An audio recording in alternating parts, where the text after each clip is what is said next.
My grandfather saw me as his helpless victim, so I became the last thing he ever saw. I was in 4th grade when my grandfather moved in with us after Grandma died. Dad worked nights at the factory and slept during the day, which meant I spent every afternoon alone with a man who saw me as something to own rather than protect. That's when I learned that monsters don't hide under beds. They sit in recliners watching game shows while planning their next move. Living with him was like walking through a minefield in your own home. He'd watch me with these calculating eyes, always finding excuses to get me alone. "Your dad needs his sleep," he'd say, blocking my bedroom door when I tried to escape to do homework. "Come watch TV with Grandpa." But it was never about TV. He'd pat his lap like I was still 3 years old, not 9. When I'd sit on the couch instead, he'd move closer, always closer, until I could smell his breath. Sometimes he'd accidentally brush against me, then watch my face to see if I'd tell. I never did. Who'd believe a kid over a grieving widower? The dress incident happened on a Tuesday. He'd called the school, pretended I was sick, told them he was taking me to the doctor. Instead, he pulled out this pink dress from when I was 6 and held it up like some kind of prize. The lace was yellowed, the bow crushed. "Put this on for Grandpa," he said, his voice different, darker. "You were so pretty in it." I refused, backing toward my room, but he grabbed my wrist. Not hard enough to bruise, he was too smart for that, but firm enough to make his point. The things that happened next, even though I fought, even though I said no, they made me feel hollow, like he'd reached inside and scooped out everything that made me me. That night, I lay in bed planning all the ways I could hurt him back, but I was small, and he was big, so I waited. But here's what he didn't know about 4th graders. We're not as helpless as we look. And so, I threw myself into learning everything I could. Girl Scouts taught me CPR, how to recognize heart attacks, stroke symptoms, what to do in emergencies. More importantly, they taught me when not to act. I memorized every symptom, every second that mattered between life and death. Mrs. Peterson showed us the golden hour, how brain death begins after just 4 minutes without oxygen, how after 10 minutes, even if you're revived, you're never really the same. Knowledge became my weapon while I waited. 3 weeks after the dress, it was just another afternoon. Dad was sleeping before his shift, and Grandpa was in his recliner like always. I sat on the couch doing math homework, feeling his eyes on me every few seconds. He'd been extra bold lately, talking about another special day coming up. Then I heard it, this wet, choking sound. He was clutching his stomach, face turning gray. Vomit splashed into the trash can beside his chair, the smell of sour milk and fear filling the room. His hand flew to his chest, fingers clawing at his shirt like he was trying to tear through to his heart.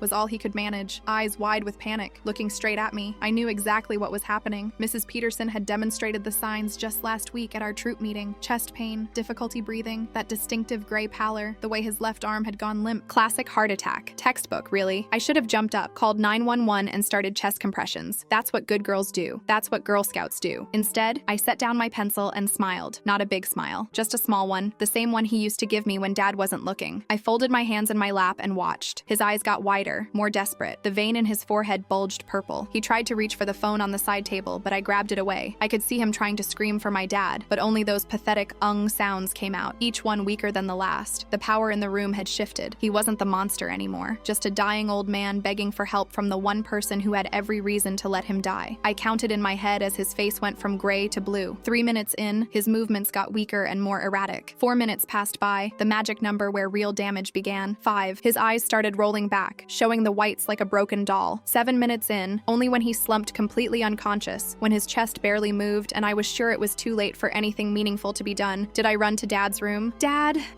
something's wrong with Grandpa. The rest was textbook emergency response. Dad called 911, performed CPR until the paramedics arrived, and rode with the ambulance while I went to the neighbors. He died at the hospital. Massive cardiac arrest, they said. Nothing anyone could have done. At the funeral, I cried right on cue. Everyone said how brave I was, how terrible it must have been to see him like that. If only they knew I'd been practicing those tears in the mirror, that I'd slept better that night than I had in months. But I guess I wasn't a very good Girl Scout after all, because 3 weeks later, I was doing homework again when the doorbell rang. Dad answered it, and I heard voices in the entryway. "We need to speak with your daughter," a woman said, about the day her grandfather died. My pencil stopped moving as 2 police officers walked into the living room. The female officer's hand rested on her holstered radio as she stepped into the living room, her eyes scanning the space before settling on me. The male officer followed, his gaze lingering on Grandpa's empty recliner still positioned in the corner, the worn fabric holding the shape of a man who'd never sit there again. My stomach dropped. They'd already been in our house. Dad stood behind them, still in his work clothes from being woken up, looking confused and protective at the same time. The female officer smiled at me, but it wasn't a real smile. It was the kind adults use when they're trying to seem friendly while doing something serious. She asked if Dad could stay while they talked to me. Dad immediately tensed up, moving closer to where I sat frozen on the couch. He told them he needed to call our neighbor first, Mrs. Chen, who was a lawyer. The officers exchanged a look but agreed to wait. While Dad made the call, the female officer sat down across across from me, maintaining that fake friendly expression. She mentioned casually that she had a daughter in Girl Scouts too, Troop 847. My blood turned to ice. That was my troop number. They'd already been investigating me, looking into my background, probably talking to people who knew me. Before I could stop myself, before anyone had even asked a question, the words tumbled out of my mouth. I tried to help him. The moment I said it, I knew I'd made a terrible mistake. Both officers' expressions shifted. The male officer pulled out a notepad and started writing while the female officer leaned forward slightly, her voice still gentle but now with an edge of purpose. Mrs. Chen arrived within 10 minutes, looking professional despite being in weekend clothes. But when Dad explained why she was there, her face fell. She pulled Dad aside and I could hear her explaining that her law license was for corporate contracts. She'd help today, but we needed a criminal lawyer, and she specifically mentioned avoiding Tom Bradley because he was going through a messy divorce. Dad's face went pale as the reality hit him. His daughter was being questioned about his father's death, and they didn't even have proper legal representation. He had to make a choice right there, with everyone watching. Let me answer questions and risk saying something wrong, or invoke our right to silence and look guilty. The male officer unconsciously tapped his pen against his notepad while waiting. The rhythm was eerily familiar. Tap, tap, tap, pause, tap, tap, tap, pause. It was exactly how Grandpa used to tap his fingers on his chair arm when he was thinking about something. My hands clenched in my lap. Dad chose silence. He politely but firmly told the officers that we wouldn't be answering any questions today. He needed time to find proper legal counsel. The female officer nodded like she'd expected this, saying they understood and would return tomorrow, giving us time to make arrangements. The way she said it made it sound like we were planning a funeral, not preparing a legal defense. They left their cards and walked out, but I watched through the window as their car pulled away slowly, like they were memorizing every detail of our house and street. Within an hour, our quiet Saturday exploded into chaos. Dad's phone rang first. His boss was furious that he'd left his Friday night shift early when the police had first contacted him. The man threatened Dad's job if it happened again, saying he couldn't have unreliable workers on the factory floor. Dad tried to explain, but the boss cut him off, making it clear that whatever was happening with our family better not affect the workplace. Before Dad could even process that threat, the house phone rang. It was my school counselor, her voice dripping with false concern. She'd been reviewing some of my recent creative writing assignments and found them disturbing. She wanted to schedule an immediate meeting about my violent fantasies and my stories. I remembered the story I'd written about a girl who escaped a monster. Suddenly, it seemed less like fiction. Dad's phone buzzed with a text while he was still on the house phone. His face went white as he read it. Aunt Patricia, Grandpa's daughter who lived 3 states away, had somehow already heard about the police visit. Her message was short but loaded with threat. Flying in tomorrow. Someone needs to protect Dad's interests. Dad hung up on the counselor mid-sentence and immediately started making more calls. He needed to find a criminal lawyer, figure out how to handle Patricia, keep his job, and protect me all at once. While he paced the kitchen making calls, I tried to help by looking up lawyers on the computer. That's when I noticed something strange. A car was parked down the street, one I didn't recognize. As our neighbor came out to get his mail, the car's window rolled down slightly. Was someone taking pictures? When Mrs. Chen left our house and 2 more neighbors came by to check on us after seeing the police car, I realized they were documenting everyone who visited us. My phone started buzzing with messages. The group chat for my class was blowing up. Emma, my best friend since 2nd grade, was defending me against kids saying horrible things. But then Emma's messages stopped abruptly. Her mom worked at the hospital where Grandpa died. 10 minutes later, Emma texted me privately that her mom said she couldn't be involved in this mess. Dad finally got through to his brother, asking for lawyer recommendations. I could hear my uncle's voice through the phone, shocked and confused. After Dad explained, there was a long pause before my uncle said he'd make some calls, but his voice had changed, become distant, like he was already pulling away from us. The doorbell rang again. This time it was a reporter from the local news station, asking for a statement about the suspicious death and the police investigation. Dad slammed the door in his face, but the damage was already done. They already had their story. I noticed Grandpa's journal sitting on the coffee table, wrapped in yellow evidence tape. The police must have marked it during their earlier visit, but left it behind. I remembered Grandpa writing in it the morning he died, his hand shaking as he made notes. Now it sat there like a bomb, visible but untouchable. If we broke the seal, we'd be tampering with evidence. But what had he written that last morning? Dad's phone rang again. This time it was Aunt Patricia, and he put it on speaker so he could keep making other calls. Her voice filled the kitchen, sobbing dramatically about how her father might have been murdered. She kept saying things like, "Think about what this accusation does to Mom's memory," and "How could anyone think our family capable of this?" But I heard the calculation under her tears. Patricia had always resented that Grandpa lived with us instead of her, had always complained about the money he spent helping with our bills. Now she was positioning herself as the grieving daughter while painting us as suspects. The afternoon spiraled further out of control. The school called back, this time the principal, saying they'd need to conduct their own investigation into my behavioral issues. The neighbor across the street suddenly remembered she needed to close her blinds when she saw me looking out the window. My phone kept buzzing with notifications as screenshots of my old social media posts started circulating. Someone had found an Instagram post from 2 years ago, where I'd joked about poisoning annoying relatives after watching a murder mystery show. It was clearly about the TV show, but taken out of context and shared in the neighborhood Facebook group with the caption, "This is who called George." It looked damning. Dad tried to shield me from most of it, but I could see the weight crushing him. He needed to keep his job to pay for lawyers. He needed to find a lawyer who could handle this. He needed to deal with Patricia's incoming interference. He needed to protect me from a community that was already turning against us. And he needed to do it all while grieving his father and processing the possibility that his daughter had let him die. By evening, the house felt like a fortress under siege. Dad had called in sick for his Saturday night shift, risking his boss's anger. He'd found a criminal lawyer who could see us Monday, but that felt like a lifetime away. Patricia's flight would land Sunday afternoon, and we both knew she'd make everything worse. I helped Dad order pizza for dinner, neither of us having energy to cook. When the delivery driver arrived, he looked at our house with recognition and practically threw the pizza at Dad before hurrying away. Even the pizza guy had heard. That night, Dad tucked me in for the first time in years. He sat on the edge of my bed, looking older than I'd ever seen him. He didn't ask me what happened that day with Grandpa. He didn't accuse or question or demand answers. He just told me he loved me and that we'd get through this together. But as I lay in the dark, I could hear him on the phone with someone. Maybe the lawyer Mrs. Chen had recommended. His voice was low, but I caught fragments. Need to know our options, and Patricia's going to complicate everything, and I can't lose my job right now. The journal sat downstairs like a ticking time bomb. The police would be back tomorrow. Patricia would arrive with her own agenda. The whole town was already choosing sides. And somewhere in all of this, the truth about what Grandpa did to me was buried, a secret that would either save me or destroy what was left of our family. I pulled my Girl Scout handbook from my nightstand, flipping to the section on emergency preparedness. Mrs. Peterson had taught us to always have a plan, to think 3 steps ahead, but she'd been preparing us for natural disasters and accidents, not for when the emergency was a choice you made and the disaster was the aftermath of finally fighting back. Tomorrow, everything would get worse. But tonight, for the first time since Grandpa moved in, I fell asleep without checking that my door was locked, without fearing footsteps in the hallway, without the weight of his presence in our home. Even with police investigations and family betrayals and community judgment closing in, I slept better than I had in months. The monster was gone. Now I just had to survive what came next. The morning brought Aunt Patricia's pediatrician boyfriend to our door. Dr. Patel stood there holding flowers, explaining Patricia had asked him to check on us before her arrival. His genuine concern made my skin crawl as I watched him scan our living room, taking mental notes. Dad offered coffee while I noticed how Dr. Patel's eyes lingered on family photos, on Grandpa's journal still sealed with evidence tape, on the stack of legal documents Dad had been reviewing. Patricia called during his visit, her voice filling the kitchen as she spoke about family taking care of family, Grandpa's favorite saying. Dr. Patel nodded along, clearly smitten, while Dad's jaw tightened. I watched this man who'd given me vaccines and lollipops transform into Patricia's unwitting spy, gathering information she'd use against us. Dad confronted Patricia about her threatening text from Tuesday morning, but she gasped in shock, claiming Dad had called her begging for money. The certainty in her voice made my stomach drop. She wasn't lying. She believed her version completely. Dad hung up, hands shaking, as we both realized Patricia had already started rewriting history. The polygraph results came back that afternoon. Both Dad and Patricia had passed, each believing their contradictory versions of events. The detective delivering the results watched our faces carefully as he explained how memory could be subjective, how stress could alter perception. His words felt like a trap closing around us. Emma's mom forwarded an old text to the police, one where I'd written, "I wish he would just die already," 2 years ago. I remembered that night clearly, stuck on a video game boss for hours, venting to my best friend. But context didn't matter anymore. My own words became evidence in Patricia's custody filing. Sunday dinner at my uncle's house turned into an ambush. My 4-year-old cousin climbed into my lap, then suddenly pulled away, asking why Aunt Patty said I hurt Grandpa on purpose. The room went silent. My uncle's wife quickly ushered the children outside, but the damage was done. Even the babies were being turned against me. Patricia's next move was revealing the Ring doorbell she'd installed as a Christmas gift. The footage from that day showed me happy, laughing with Grandpa, playing board games, just weeks before his death. The investigator asked why I seemed so comfortable with my alleged abuser. I couldn't explain how abuse worked, how some days were normal, how monsters weren't monsters every moment. Family court treated Dad's concerns about Patricia's financial motives as parental alienation. The judge warned him about poisoning my relationship with my loving aunt. Dad's lawyer frantically took notes while Patricia's attorney smiled. Everything we said to protect ourselves was being twisted into evidence against us. I remembered Grandpa's Amazon password. He'd made me memorize it for ordering his medications. Racing against time, I logged in before Patricia could change it. The browser history made me freeze. Searches about child abuse symptoms, all from the day before he died. But was he researching to help me or to hide better? The ambiguity made me want to scream. Patricia's Instagram showed her wearing Grandma's emerald necklace at a charity fundraiser. The comments revealed Grandpa had given her the jewelry last month, along with other family heirlooms. While we struggled to pay for lawyers, she was flaunting wealth she'd extracted from him before his death. Dr. Morse, the court-appointed therapist, took notes as I tried to explain the abuse without breaking down. But when I mentioned wanting Grandpa gone, she stopped writing and looked up sharply. My confession about the abuse became secondary to my admission of wanting him dead. Context evaporated in the face of legal documentation. The custody exchange was scheduled at the police station. Patricia arrived early, positioning herself where security cameras would catch everything. When I tried to record her threats on my phone, she spotted it immediately, her voice becoming honey-sweet as she expressed concern for my mental state. The security footage would show her being supportive while I looked paranoid and aggressive. School pickup became a chess match. Dad's court-mandated parenting class across town meant Patricia could collect me. I sat in the office waiting, watching the clock, knowing Dad was racing through traffic but wouldn't make it. Patricia arrived with flowers and my favorite candy, performing concern for the office staff. Mrs. Peterson initially agreed to testify about teaching CPR at Girl Scouts. Her testimony could explain how I knew to recognize the symptoms, but an anonymous complaint to the school board threatened her teaching license, claiming she was supporting a child killer. She had 3 kids to feed. She withdrew her support with tears in her eyes. Patricia had moved into Grandpa's room at her house, surrounding herself with his things. His cologne still clung to the pillowcases. She wore Grandma's nightgown while using their Netflix account. When I stayed over for court-ordered visitation, she'd cry holding his photos, asking why I took him from her. The ultimatum came during a mediation session. Patricia would drop the custody fight if I made a public statement calling Grandpa's death a tragic accident. She'd even written it for me, each word carefully chosen to absolve everyone while subtly admitting guilt. Dad refused before I could even consider it. His refusal was immediately reframed by Patricia's lawyer. Dad was forcing me to maintain delusions rather than accept reality and heal. The mediator took notes about his concerning rigidity and failure to prioritize the child's psychological needs. Every protective instinct Dad showed became evidence of unfitness. Security footage destroyed my memory of that day. I'd been certain Grandpa entered through the garage, but video showed him using the front door. If I was wrong about something so basic, what else had I misremembered? Patricia's lawyer played the footage repeatedly during depositions, each viewing eroding my credibility. Patricia mentioned Grandpa's memory book during an argument, his tablet where he recorded video diaries. Dad's face went white as he realized what she meant. We'd forgotten about his daily recordings, his habit of documenting everything. Whatever was on that tablet would either save or damn us. The videos were worse than our darkest fears. Grandpa sat in his recliner, tears streaming down his face, documenting my disturbing behavior. He described my coldness, my rejection of his affection, his fears about my mental state. He begged Patricia for help in message after message. The abuse I'd suffered was invisible while my trauma responses were cataloged as evidence of evil. Dad's brother faced an impossible choice. Patricia controlled visitation with his kids through complicated babysitting arrangements. Supporting Dad meant losing access to his children. I watched my uncle's face crumble as he chose his kids, agreeing to testify that Dad was overwhelmed as a single parent. Another ally gone. I started engineering encounters with Patricia's friends, planting seeds of doubt about her sudden wealth. At the coffee shop, I'd mention how she used to mock doctors as boring. At the grocery store, I'd wonder aloud about Grandpa's missing watch. Each interaction was calculated, using their gossip network against her. Dr. Patel and I collided at the coffee shop, a meeting I'd orchestrated by learning his routine. I mentioned Patricia's old complaints about dating boring professionals, watching his face change as he processed this information. He stirred his coffee slower, asked careful questions. I could see his faith in her cracking. Dad's old iPad still had Grandpa's iCloud logged in from when he'd used it for recipes. Before Patricia realized the security gap, I screenshot everything. Texts about inheritance planning, messages about moving money, complaints about Dad's family, evidence of financial manipulation dating back years. Dolores emerged from Grandpa's past like a ghost. His ex-girlfriend from the senior center had her own story about Patricia's promises of money for silence. She spoke about Grandpa's preferences, his history, things Patricia knew but ignored for decades. Dolores wanted her cut of whatever Patricia had gotten. Fighting Patricia and Dolores simultaneously meant missing crucial therapy appointments. Dr. Morse marked me as non-compliant with treatment. Patricia's chosen therapist had an opening that afternoon, but accepting meant giving her another weapon. Every choice led deeper into her trap. Dad's credit cards maxed out from legal fees while Patricia used Grandpa's Costco card for her grief support group catering. She hosted elaborate gatherings in Grandpa's house, playing the grieving daughter while we ate ramen in our increasingly empty home. The inequality was suffocating. The confrontation at Grandpa's favorite diner traumatized everyone present. The elderly waitress who'd served him pie every Thursday just wanted to remember George kindly. Instead, she witnessed Patricia and Dad screaming about money while I sat silent. The supposed killer everyone whispered about. She hasn't returned to work since. Dad lost his factory job the day before the custody hearing. Excessive absences affecting team safety, they said. His replacement was Patricia's friend's husband, hired within hours of Dad's termination. Without income, our custody case crumbled. Unemployment meant instability, exactly what Patricia needed to prove. We moved into an extended stay motel, while Patricia hosted book club in Grandpa's house. She told her guests about the tragedy that brought her home, how she was was healing through community. Through the thin motel walls, I heard Dad calling loan companies, begging for extensions, selling everything we could spare. Grandma's sister Helen arrived unannounced at the motel. She stood in our doorway, tears streaming, begging me to let Grandpa rest in peace. We were torturing the whole family, she said. Her pain was real, but it was also another weapon Patricia had deployed. Even the elderly were being mobilized against us. My investigation into Patricia's finances caused collateral damage. A hospital clerk who'd tried to help got suspended for improperly accessing records. Her daughter asked why Mommy couldn't buy groceries anymore. I'd destroyed an innocent family while trying to save my own. The clerk's husband filed for separation within a week, claiming his wife's involvement with our murderer family endangered their children. Patricia's lawyer added it to evidence of our destructive influence. Every person who tried to help us paid a price that became evidence against us. I kept pushing despite the destruction because stopping meant Patricia won. It meant Grandpa's abuse stayed secret forever. It meant Dad lost everything for nothing. So I continued digging, manipulating, scheming, becoming the cold calculator Grandpa had described in his videos. Dad asked the question during our lowest moment, sitting on the motel bed surrounded by legal papers. What if Patricia was right? What if I'd panicked and remembered wrong? The doubt in his voice shattered something inside me. I couldn't answer immediately because I'd started wondering the same thing. At the emergency hearing, I confessed to every lie I'd ever told. Skipping homework, taking money from Dad's wallet, sneaking snacks, exaggerating illness to miss school. I laid out my flaws, hoping honesty about small sins would make them believe the big truth. Instead, it established a pattern of deception. Grandpa's tablet videos included Christmas footage from weeks before his death. I looked happy, genuinely delighted with presents, hugging him naturally. Patricia's lawyer played it repeatedly. Why didn't I fight then? Why did I seem so comfortable? The questions I couldn't answer multiplied. Patricia's emergency motion advanced our trial date by 3 months. My lawyer was in Bermuda, unreachable. Her lawyer cited my deteriorating mental state, the danger of delay. The judge agreed. We had 2 weeks to prepare for a trial that would determine everything. Patricia's rage had deep roots. Her biological children had abandoned Grandpa while she visited weekly for 20 years. She'd cleaned his house, managed his medications, listened to his stories. In her mind, she'd earned every penny through decades of caregiving. We were ungrateful thieves trying to steal her compensation. She knew about his problems. The videos made that clear. But she'd weighed decades of caregiving against his sins and decided she deserved payment. Her moral calculus was horrifying but comprehensible. She'd cleaned up his messes, literal and figurative, for 20 years. To win, I had to reveal everything publicly. The dress, the touching, the afternoon horrors I'd never fully told anyone. Dad would hear every detail in open court. I watched his face crumble as I testified, saw him finally understand why his father was a monster. The truth destroyed him almost as much as the lies. The strategic narrator replaced the scared child completely. I learned Patricia's daughter Sophie had a crush on my friend. I exploited it, arranging study sessions where Sophie revealed her mother's financial desperation. Using a 16-year-old's feelings as weapons made me sick, but I did it anyway. Our custody victory felt hollow when I saw Patricia at Grandpa's grave. She knelt in the mud, holding flowers she'd brought weekly for decades, sobbing genuinely. We were both crying over the same man for different reasons. Her for the father she'd lost, me for the grandfather I'd never had. Patricia's counterclaim gained traction. Elder abuse by neglect, she argued. Dad's work schedule left Grandpa unsupervised. My violent fantasies and creative writing showed dangerous tendencies. The same evidence that proved abuse became proof of neglect. Every angle had been calculated. Everything depended on Dolores testifying about Grandpa's interests and Patricia's knowledge. But Dolores wanted money, not justice. She'd say whatever helped her chances of getting paid. Truth became negotiable, justice a luxury we couldn't afford. Sophie begged me to stop hurting her mother during visitation. She wore a bracelet I'd made her in 2nd grade, a reminder of when our families were whole. Patricia had already won, Sophie said. Why did I need to destroy her? I couldn't explain that some victories were Pyrrhic. Dad's co-workers split into factions. Some believed abuse justified everything. Others thought murder was never acceptable. The factory floor became a battlefield of moral philosophy, while Dad's absence meant everyone chose sides without his input. His job was gone, but the judgment remained. The judge's ruling split every difference. Insufficient evidence for criminal charges, but enough for a restraining order. Protection without justice, safety without vindication. Patricia couldn't come near us, but faced no real consequences. The legal system had spoken in riddles. I called in Grandpa's marker at the VA hospital. He'd volunteered there for years, building relationships I now exploited. His friends provided partial records showing his anxiety about family dynamics, but public testimony was too far. They'd help quietly, but wouldn't risk their reputations. The records revealed Grandpa's final months differently than we'd imagined. He knew I was pulling away, stayed trying to fix things before it was too late. His diary entry before he died spoke of making amends. He'd been documenting for protection too, just like I had. We'd both been keeping evidence against each other. The records showed Grandpa's handwriting getting shakier in his final weeks. Each entry documented his growing fear, not of me, but of Patricia discovering his secrets. His final diary entry made my hands tremble as I read it in the courthouse bathroom. He'd written about staying to make amends, but the next line line revealed the truth. Patricia had threatened to expose everything if he changed his will back to favor Dad. Dolores arrived at court wearing the same perfume Grandma used to wear, a calculated move that made Patricia visibly flinch. She handed over a voicemail Patricia had left her months ago, hammered and ranting about dealing with George's sick habits for 20 years. The recording captured Patricia admitting she knew exactly what Grandpa was, but stayed silent for the inheritance. The courtroom filled with familiar faces as both sides prepared for final arguments. Girl Scout leaders sat behind Patricia, their fundraising connections too valuable to risk. Teachers and neighbors divided themselves by invisible lines, Patricia's side noticeably emptier as evidence mounted. I watched Sophie slip into the back row, that bracelet I'd made her still on her wrist. Patricia's physical transformation shocked everyone. Her designer clothes had been replaced with Grandma's old court dress, the same one from their wedding photo. She'd lost weight, her hair thinning from stress. Across the aisle, I caught my reflection in the courtroom glass. My own hair had started falling out in clumps, leaving bald patches Dad tried to hide with careful styling. Dr. Patel took the stand looking conflicted. Under oath, he revealed Patricia had pursued him specifically after learning he was my pediatrician. She'd manipulated him for access to my medical records, but he also testified that her grief for Grandpa was genuine. His voice cracked as he admitted he couldn't lie about what he'd witnessed. Patricia sobbing over photo albums, visiting Grandpa's grave daily, genuinely devastated by his loss. The handwriting expert's testimony changed everything. Patricia's power of attorney document contained forged sections, additions made after Grandpa's death that granted her executor status. The forensic analysis showed she'd practiced his signature hundreds of times on scratch paper found in her trash. The judge's expression hardened as the expert explained how desperation drove people to alter documents they believed they deserved. Patricia's breakdown came during cross-examination. She stood up, shaking, and the words poured out. 20 years of driving Grandpa to appointments while her siblings ignored him. 20 years of cleaning his house, managing his medications, listening to the same war stories. She'd known about his preferences, but convinced herself that her caregiving outweighed his sins. In her mind, she was saving him from an ungrateful family who didn't appreciate his complexities. The judge ordered a recess as Patricia collapsed. Sophie rushed forward, but security held her back. I watched my cousin struggle against the guards, screaming for her mother, and felt the weight of every choice I'd made. The strategic narrator who'd manipulated a teenager's crush crumbled as Sophie's tears fell. Evidence of financial crimes mounted through the afternoon. Bank records showed Patricia had been siphoning money for years, small amounts that added up to thousands. She'd justified each withdrawal as payment for caregiving, keeping meticulous records of every hour spent with Grandpa. Her notebook documented 20 years of unpaid labor, calculated at minimum wage plus overtime. The prosecutor presented Grandpa's final bank statements. 3 days before his death, he'd tried to close accounts Patricia had access to. The bank manager testified that Grandpa seemed frightened, constantly checking over his shoulder. He'd whispered about needing to protect his real family, but left without completing the paperwork when Patricia called his cell phone. My testimony came last. I sat in that chair, facing the room full of people who'd watched me grow up, and told them everything. The dress, the touching, the calculated decision to let him die. I watched Dad's knuckles turn white as he gripped the bench. I saw Mrs. Peterson close her eyes when I described using her CPR training to recognize the heart attack. I felt the room's judgment settle on my shoulders like a lead blanket. The judge's deliberation took 3 hours. Patricia faced charges for fraud, forgery, and financial exploitation of a vulnerable adult. The evidence proved she'd manipulated Grandpa's final days, but it also revealed the complex web of caregiving, obligation, and moral compromise that families create. She received 5 years probation, weekend jail for 6 months, and mandatory restitution. Dad retained full custody without restrictions. The judge acknowledged the impossible situation our family had faced, noting that while my actions raised ethical concerns, no evidence supported criminal charges. The restraining order between households would remain permanent. Patricia could have supervised visitation with her own children, but no contact with me. Community reactions split immediately. The Girl Scout troop expelled me through a formal vote, Mrs. Peterson abstaining but not defending. Some neighbors started crossing the street when they saw us coming. Others left casseroles on our doorstep with anonymous notes of support. The town would never see our family the same way. Dad found work at a different factory through a friend who believed in second chances. The night shift paid less but offered flexibility for my therapy appointments. We moved into a small apartment near the industrial district, far from Grandpa's house and the memories it held. The walls were thin and the heat unreliable, but it was ours. Sophie sent a letter through her school counselor. She couldn't forgive me for destroying her mother, but she understood why I'd done it. She was living with her older sister now, trying to finish high school while her mom served weekend sentences. The bracelet I'd made her was enclosed in the envelope, returned without comment. Financial restitution began immediately. Patricia's wages were garnished, her assets liquidated. Dad received checks that barely covered our legal debt, each payment a reminder of how money had poisoned every relationship. Grandpa's house sold at auction, the proceeds divided among creditors and lawyers. School became unbearable. Teachers who'd once praised my writing now watched me suspiciously. Classmates whispered about the girl who called her grandfather, adding details that grew more more horrific with each telling. Emma tried to maintain our friendship privately but couldn't risk public association. I understood. Her mother's job mattered more than our history. The clerk whose life I'd ruined sent a message through her lawyer. She'd found new work but wanted me to know the cost of my investigation. Her daughter had needed therapy after the divorce. Her ex-husband had won primary custody. She hoped I understood that justice for one person could mean destruction for others. Patricia served her first weekend in county jail while I started sophomore year at a new school 40 minutes away. Dad drove me each morning before his shift, both of us silent in the pre-dawn darkness. My new classmates didn't know my history, but I flinched whenever elderly male teachers stood too close, earning a reputation as standoffish and strange. Therapy appointments revealed layers of trauma I'd buried under strategic planning. Dr. Morse had transferred my case to someone who specialized in complex grief, the mourning that comes when your abuser dies and takes the possibility of confrontation with them. I learned that letting Grandpa die hadn't freed me. It had frozen me in that moment of choice forever. Patricia's other children cut contact completely. Her son moved across the country, changing his phone number. Her older daughter filed her own restraining order, claiming emotional abuse throughout childhood. The family Patricia had fought to preserve disintegrated under the weight of revealed truths. Winter arrived with news that Dolores had died peacefully in her sleep. She'd left her evidence collection to the district attorney with instructions to preserve it in case Patricia violated probation. Even in death, she maintained her leverage, understanding that some battles never truly end. Dad started dating a woman from his grief support group, someone who understood that love could coexist with devastating secrets. She had her own story of family trauma and accepted ours without judgment. Watching them together, I saw possibility for healing I hadn't believed existed. The anniversary of Grandpa's death passed quietly. Patricia left flowers at his grave at dawn. We visited at dusk. The groundskeeper told us this schedule had developed naturally, both sides avoiding confrontation through careful timing. The stone read, "Beloved father and grandfather," words that meant different things to different mourners. 2 years later, I stood at a podium in a small conference room, speaking to child advocates about recognizing abuse and the complex aftermath of seeking justice. I didn't tell them whether I regretted letting Grandpa die, only that I regretted it had come to that. The audience of 20 social workers and counselors took notes as I explained how monsters could be victims too, how victims could make monstrous choices, how justice and healing rarely looked like what movies promised. Patricia served her weekend sentences faithfully, working at a nursing home during the week where her dedication to elderly care earned praise from supervisors who didn't know her history. Sophie graduated high school and started community college, occasionally sending holiday cards with no return address. Dad found happiness with his new partner, building a life that acknowledged the past without being consumed by it. I never returned to Girl Scouts. Mrs. Peterson retired early, and the troop disbanded within a year. Sometimes I'd see former troop members around town when visiting Dad, their eyes sliding past me like I was invisible. The skills they'd taught me had saved my life and destroyed others. Knowledge was a weapon that cut both ways.